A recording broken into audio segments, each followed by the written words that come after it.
நம்முடைய அணிகளுடைய தரவுகளை எல்லாம் தொகுத்து ஒரு 3 நிமிடத்திலே பேசி முடிக்கும்படி அழைக்கின்றேன். வாருங்கள் திருமதி சித்ரா கமரன் அவர்களே, வாருங்கள். முதலில் உங்களுடைய அணியினுடைய கருத்துக்களை தாருங்கள். வாருங்கள் திருமதி சித்ரா கமரன் அவர்களே, வாருங்கள்.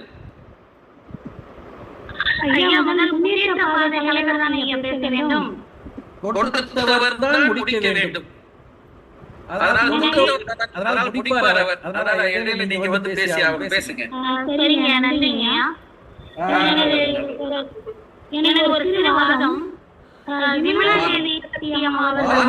பிடிவாதம் வேண்டாம். வாதம் இருக்கட்டும், பிடிவாதம் வேண்டாம். பிடிவாதம் இல்லையா?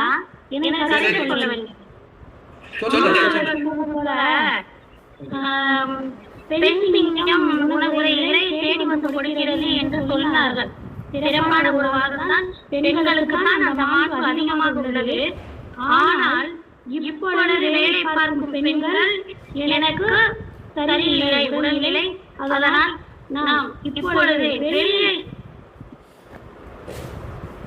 சத்தம் கேட்கவில்லை என்று சொல்கிறார்கள்.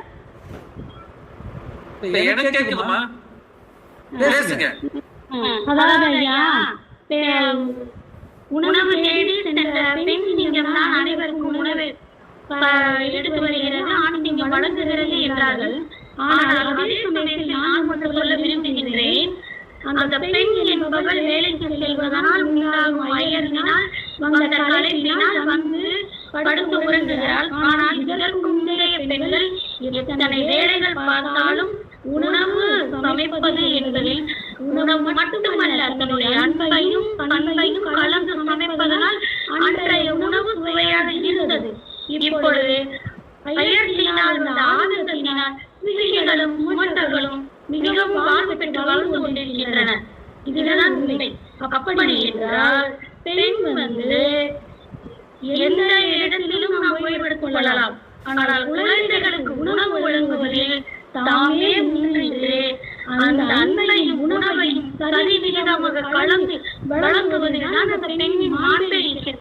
இது முன்னேற்றம் தான் ஐயா. அதே போல நான் அசையாக வருகின்றேன். என்னால் வீட்டில் பெரியவர்களையோ குழந்தைகளையோ பாதுகாத்துக் கொள்ள முடியவில்லை என்று ஒரு காரணம் சொல்லப்படுகிறது. இது பெண்களுக்கான முன்னேற்றம் தானே. எப்படி இருந்தாலும் தன்னை சேர்ந்த உறவு முறை சார்ந்த பெரியவர்களை பாதுகாப்பதில் அவளுக்கும் ஒரு பெரும் பங்கு உண்டு என்பதை அவள் மறந்துவிட்டாதானே. தவறான பெண்கள் என்று எல்லோரையும் நான் சித்தரிக்கவில்லை. அவர்களில் ஒரு சில பெண்கள் மட்டும்தான் என்று நான் சொல்லப்படுகிறேன். சொல்வது போல விவாகரத்து என்பது ஒரு வகையான விடுதலை என்று சொன்னார். ஏனையா பண்டைய காலத்தில் கருத்து வேறுபாடுகள் இல்லையா?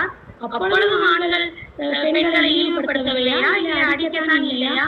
ஆனால் அதையெல்லாம் சமாளித்து பல குழந்தைகளை பெற்று அந்த சமுதாயம் தனது குறிப்பிட்ட சமூகம் தலை தோங்கவை சிறிய பாடுபட்டு இருப்பார். இப்பொழுது வனவாசம் என்பது போல நீங்க ஒன்று சொன்னால் சாய்வு சொல்கிறேன், இரண்டு சொன்னால் நான் வளர்க்கிறேன் சந்திக்கிறேன். இது பேர் வாழ்க்கையா ஐயா?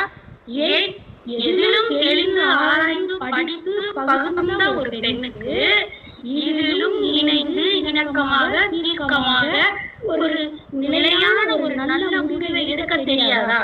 இப்பொழுதுதான் விவகாரத்துக்கு தெளிவு வருகிறது. அதற்கு காரணம் என்ன?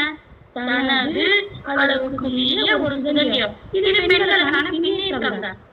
இதுதான் நான் சொல்ல வருவது. பெண்களில் எத்தனையோ ஆளுமைகள் இருக்கிறார்கள். அவருடைய மாண்புகளை நாங்களும் மிகவும் மதிக்கிறோம். ஆனால் அந்த பெண்களிலும் ஒரு சில முன்னுரிமைகள் இருக்கத்தான் செய்கின்றன. அவர்கள் முன்னுரிமைகள் என்று நான் சொல்ல முடியும். அவர்கள் மனதில் பூக்கள் வருங்காலத்திற்கு வழிவிடும் ஒரு வழிகாட்டல்கள் முன் தோன்றல்கள் என்று நிச்சயம் சொல்ல முடியாது. எதற்காக தாய் வளர்ப்பு என்று சொல்லியிருந்தார்கள். தாயை போல பிள்ளை நூலை போல பேலை என்ற வாதமே அவள் எத்தகைய சிறப்பு மிகுந்தவளாக அந்த குடும்பத்தை வளர்த்திருக்கிறாள் என்பதை பொறுத்து வந்ததனால் விளைந்த வாதம் அது. அப்படியானால் நிறைய பெண்கள் முன்னேற்றம் சென்றாலும் யாரோ ஒரு சில பெண்கள் முன்னேற்றத்திற்கான அடிப்படையாக இருப்பதனால் தான் இந்த பட்டிமன்றமே உருவாகி இருக்கிறது. வருகிறது. முன்னேற்றத்திற்கான பாதைகள் வழிமுறைகள் பேசுவதற்கு யாரும் முன்வருவார்கள். ஏனால் அது ஜெயிக்கும் மணி என்று அனைவருக்கும் தெரிந்ததே. ஆனாலும் துணிந்து பின்னேற்றத்திலும் இத்தனை முரண்பாடுகள் இருக்கிறது என்பதை தெரியப்படுத்ததான் எங்கள் அணி இணைந்துள்ளோம். இதில் தீவிரமான இத்தனை விஷயங்களை உங்களுக்கு வெளிப்படுத்தியுள்ளோம். எனக்கு ஒன்று நன்றாக தெரியும். எப்பொழுதுமே ஐயா, காய்க்கும் மரத்துக்கு தான் கல்லடி வரும் இல்லையா? அப்படி என்றால் எந்த கனி வகைகள் நெருங்கி இருக்கிறதோ அது எல்லோராலும் வைக்கப்படும். ஆனால் அந்த கனி வகைகள் ஒன்று சொத்தை என்று யாராவது குறிப்பிட்டு விட்டால் அந்த கனி மொத்தமுமே தரக்குறைவாக பார்க்கப்படும். அதுபோலதான் பெண்கள் தரக்குறைவானது என்ற நஞ்செடுத்து சொல்ல வரவில்லை.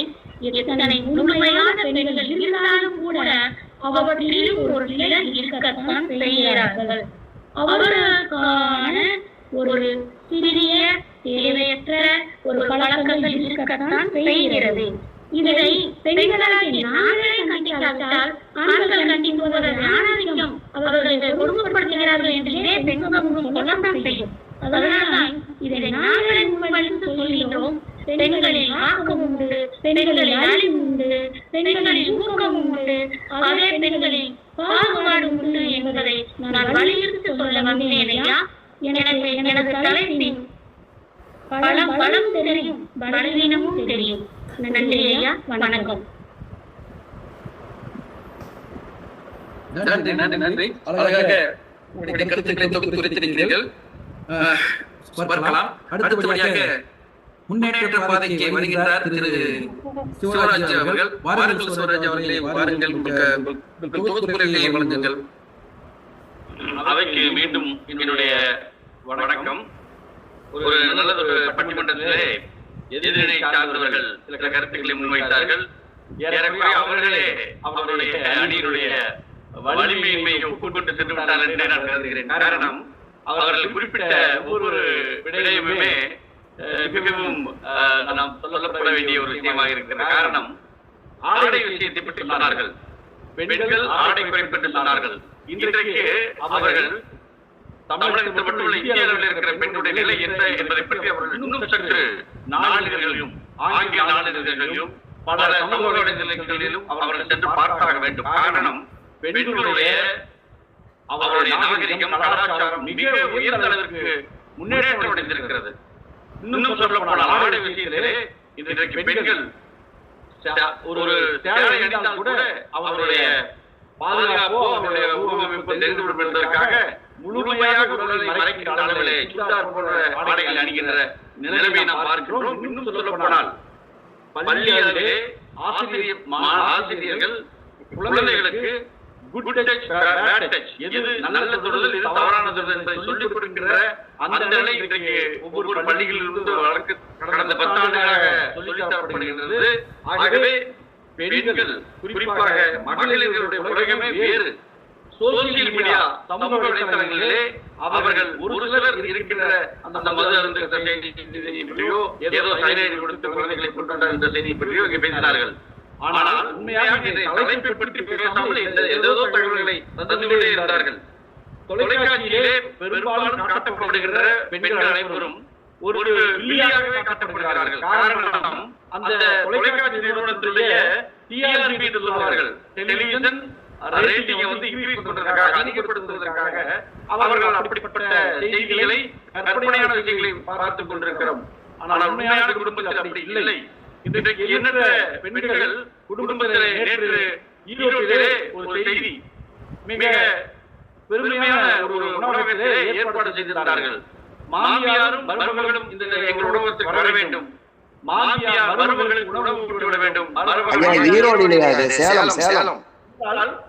அப்படி செய்தால் அவர்களுக்கு அந்த உணவு இலவசம் என்று சொல்லி அவர்களுக்கு பரிசுகள் எல்லாம் வழங்கினார்கள்.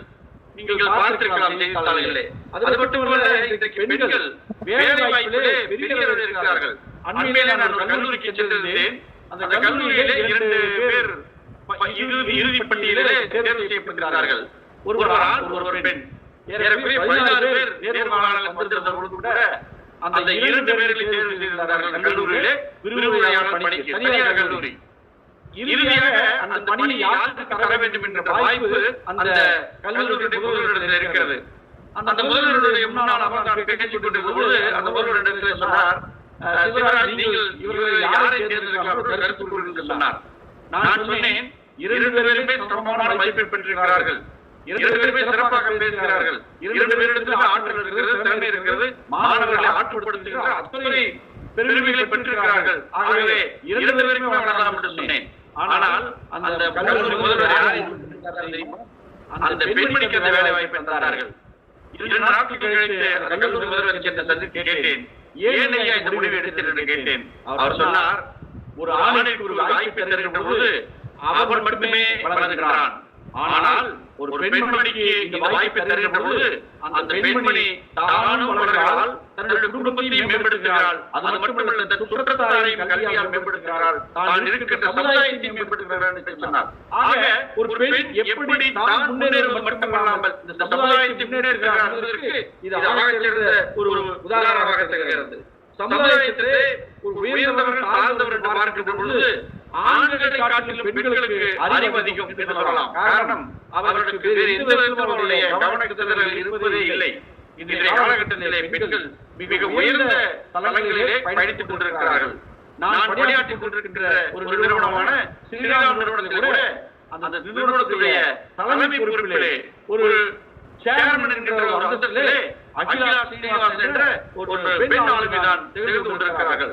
சுமார் 80,000 பணியாளர்களுக்கு ஒரு ஆளுமையாக திகழ்கின்ற ஒரு பெண்மணி இருக்கிறார் என்று சொன்னால் அவர்கள் சாதாரண நிலையில இருந்து சுமார் 30 ஆண்டுகளில் ஒவ்வொரு தலைவராக முன்னேறி பதவி உயர்வு பெற்று மிக சிறந்த உயரத்தை அடைந்திருக்கிறார்கள். இன்றைக்கு தீங்கு என்று சொல்லும்போது ஏதோ எங்களோட நடக்கின்ற ஒரு சில செயல்களை மட்டும் நாம் கொண்டுவரக்கூடாது, நல்லவற்றைத்தான் நாம் பார்க்க வேண்டும்.